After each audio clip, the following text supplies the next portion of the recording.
Hi, and welcome to the Plumbers of Data Science podcast. I'm your host, Andreas Kretz, and today we're going to talk about making less money and setting yourself up for success in the future. Now, this podcast comes out of a message that somebody sent me on LinkedIn. And I first want to read this message and the situation that this person is in, and then let's talk about what could this person do and what makes sense. So, the question was, I wanted to ask for career advice. For the last 3 years, I've been in a mixed role where I have to do data engineering, data analyst, and little of data science tasks. I work 100% on-prem clusters with kind of old technologies such as Hadoop, Cloudera, HDFS, Hive, Yarn, among others. I have the opportunity to move to a different company for a 100% data engineering role with more on-demand technologies such as GCP, Google Cloud Platform, Airflow, Spark, and Scala. I feel that in the long term, this position is going to be better for my career development as a data engineer. The problem is that the new role compensation is significantly lower than my current role. I appreciate any advice you can provide. So that's the question here. Making less money, or you're in a job that is more with old technologies. You have the opportunity to move to a different job with a different company, but make less money. I know this is a difficult topic. We all don't want to take a step back. This is annoying.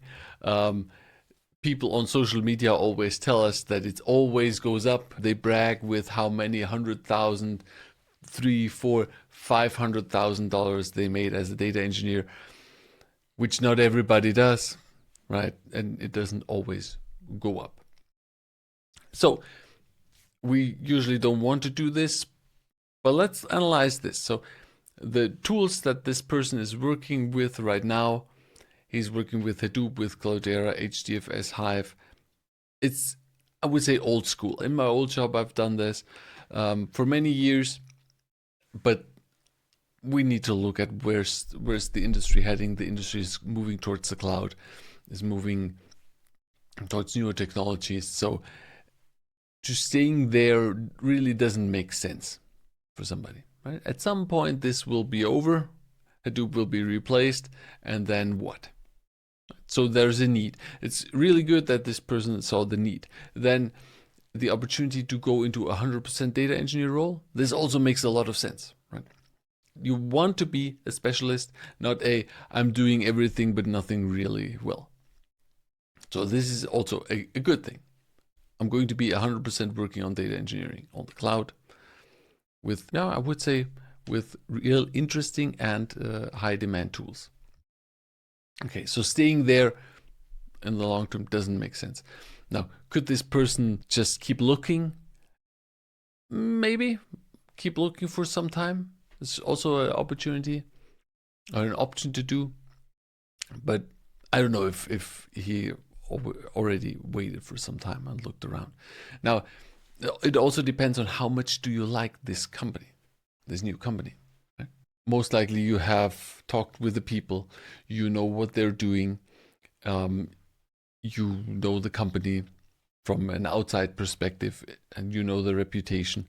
Maybe this is a company you want to go to, you want to move in. And then it seems like an okay choice to bite the bullet. It depends on how can you afford it. How high is the difference really? And how difficult will this be for you? But you always have to think about, okay, what's the future outlook going to be? And how does this impact me 2 years down the line or down the road? Right? For me, I can remember the times where I was working in a full-time job. I worked full-time job 5 days a week. I made good money, but I wanted to learn more. I wanted to move ahead. I wanted to go to university and become an engineer. So I also was biting the bullet of basically going down to zero again. So it's completely normal. It can happen. And the thing that you always have to keep in mind when you make these choices is you don't have to stay there forever.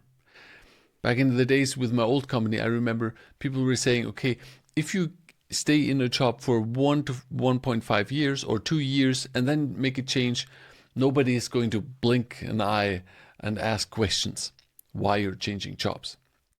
If you change jobs after half a year, somebody might ask, what's the problem? Why are you moving already? Or after 1 year, why can't you take a job and stay there longer for a year? But if you make the switch after 1.5 years or 2 years, nobody's going to care. And so you have to think about, okay, let's say I do this 1.5 years, and then I'm going to learn everything I can during that time to set myself up for success in 2 years. GCP, Airflow. I'm going to be the master of the cloud. I'm going to do as much as I can in these 2 years. It can make sense.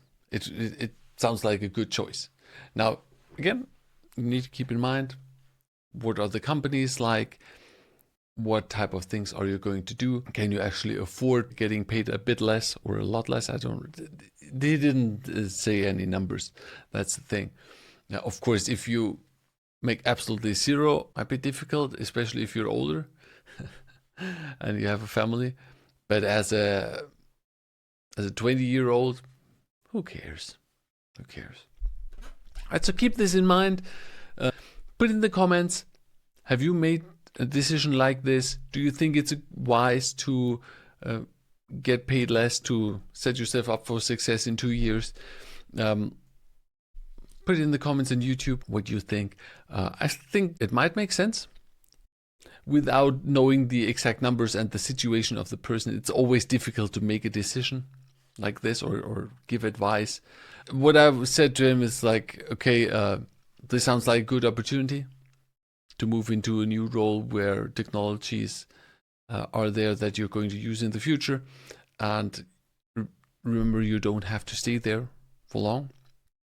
But ultimately, the answer is, I can't give a good advice here because I don't know everything. I think, though, people should look more long-term and instead of short-term. So, yeah, let me know your thoughts in the comments, and then see you soon in the next podcast.